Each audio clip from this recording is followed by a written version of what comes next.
Assalamualaikum warahmatullahi wabarakatuh. Kembali lagi di channel saya, Nur Navia.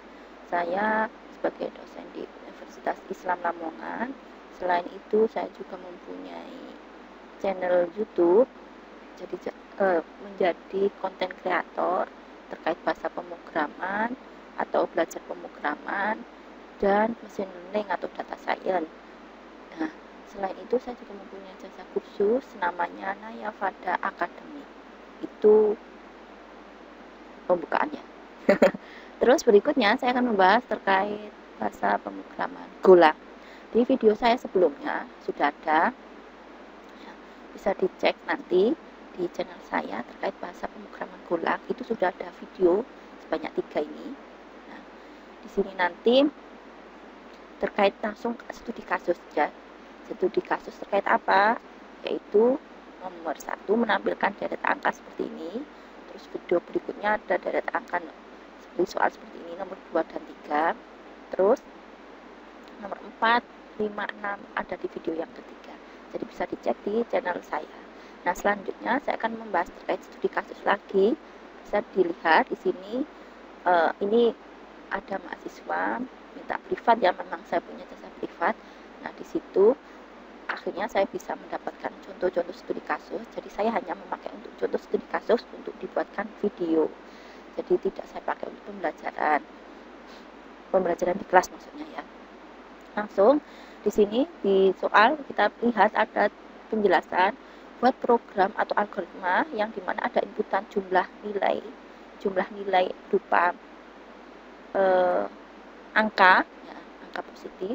Nah, masukkan akan berhenti jika angkanya bukan positif, berarti kalau ada angka negatif. Nah, keluarannya berapa jumlah bilangan positifnya. Jadi penjelasannya bisa dibaca secara detail sendiri ya. Membuat program terkait inputan angka, kemudian nanti dia akan berhenti jika X-nya tidak positif. Terus menampilkan jumlah bilangan yang positif ada berapa. Langsung, karena sebelumnya di video saya itu sudah menjelaskan bagaimana meletakkan filenya ya.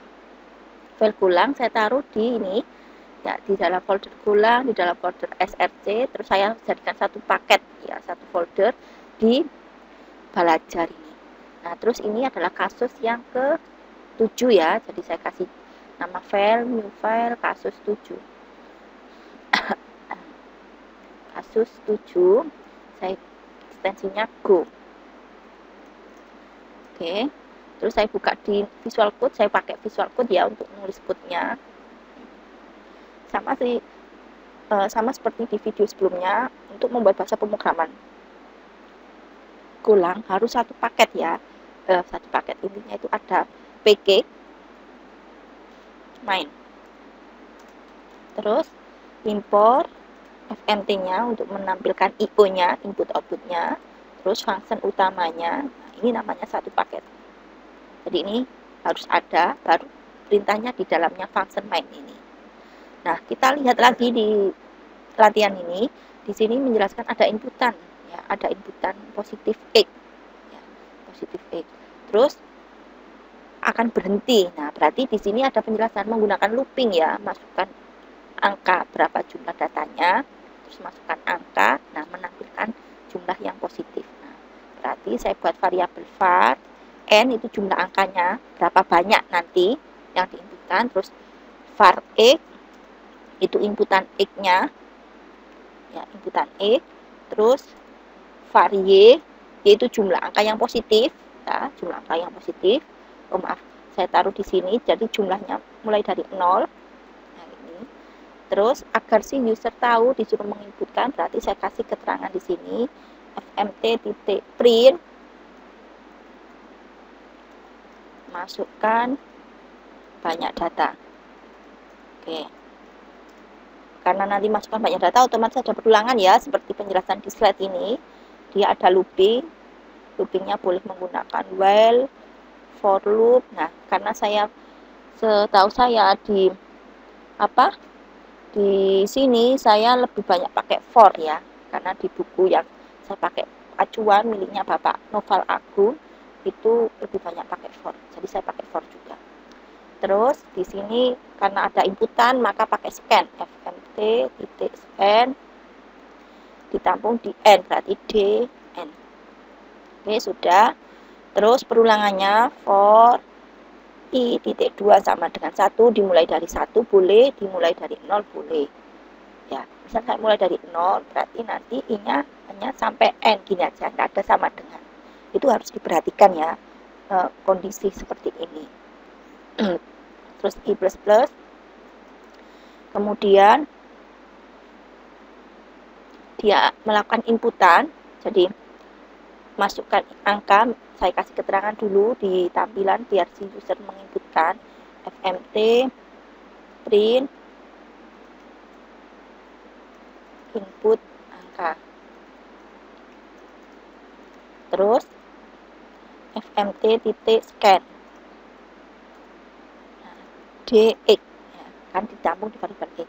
Nah, terus ini dicek if jika untuk menentukan bilangan positif sama genap, positif sama negatif kan hanya kurang dari sama dengan 0 kayak gitu kan ya, berarti jika kurang dari sama dengan belum ada kurang dari sama dengan 0, jadi pengecekannya di sini jika x-nya kurang dari sama dengan 0 ya, maka dia adalah berhenti tadi ya, berarti break. Terus else jika tidak berarti y-nya plus plus y plus plus. Nah, kayak gini. Jadi y-nya nambah. Jika tidak berarti y-nya plus plus. Nah, selanjutnya ditampilkan di luar setelah perulangan fmt titik print jumlah bilangan positif titik 2 sama dengan apa? Y. Ini. Jadi maaf, kalimat saya belepotan. Looping yang ini digunakan untuk menginputkan angka. Dia akan berhenti kalau kondisinya kurang dari sama dengan 0, berarti negatif ya, berarti ini kondisi untuk menentukan bilangan positif atau negatif. Jadi nanti kalau kurang dari kan negatif, berarti break langsung. Jika tidak berarti dia y-nya nambah. Jadi y awalnya 0 nambah 1 nambah 1 nambah 1. Jadi y plus plus itu sama saja dengan y sama dengan y plus 1. Kalau sudah langsung kita running di CMD, saya pakai CMD dan harus sudah di folder ini ya, harus tahu kondisi foldernya. Letak foldernya berarti go src belajar, karena saya dikasih folder belajar. Terus tinggal go run, nama filenya tadi kasus 7.go. Ini caranya.